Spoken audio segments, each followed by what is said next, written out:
मी ex minister आहे, national minority कमिशनची member आहे.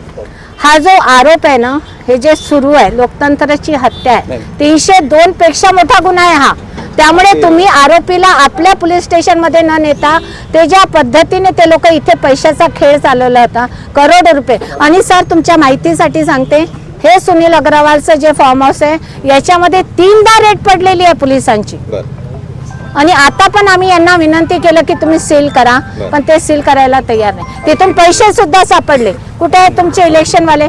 पैसे सुद्धा सापडलेले आहेत. पैसे आता नाही नाही, किती लोक आहेत? 8 पुरुष 3 चुकीचं गणित आहे. दाखवा व्हिडिओ मध्ये. मी म्हटलं रीतचं नाव लिहा, समजलं का? शूटिंग हे फोटो आहे आपल्या. मोठा का हे आहे द्या, इकडे येऊन जा तुम्ही लोक.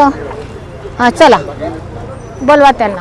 मोठ्या प्रमाणामध्ये लोकांना आणून त्या लोकांचं मतदान केलेलं मिटवण्याचं काम आणि दुबार मतदान करण्यासाठी इथून पाठवण्याचं जे षडयंत्र होतं ते आम्हाला माहीत झालं.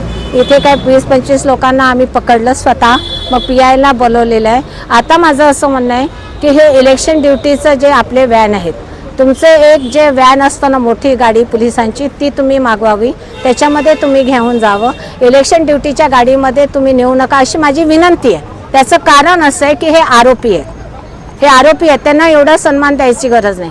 जर त्यांना देत असाल तर मला पण त्या गाडीत बसण्याची परवानगी द्या, कारण इलेक्शन ड्युटीमध्ये तुम्ही मला बसवू शकत नाही. एवढीच माझी विनंती, बाकी काय नाही.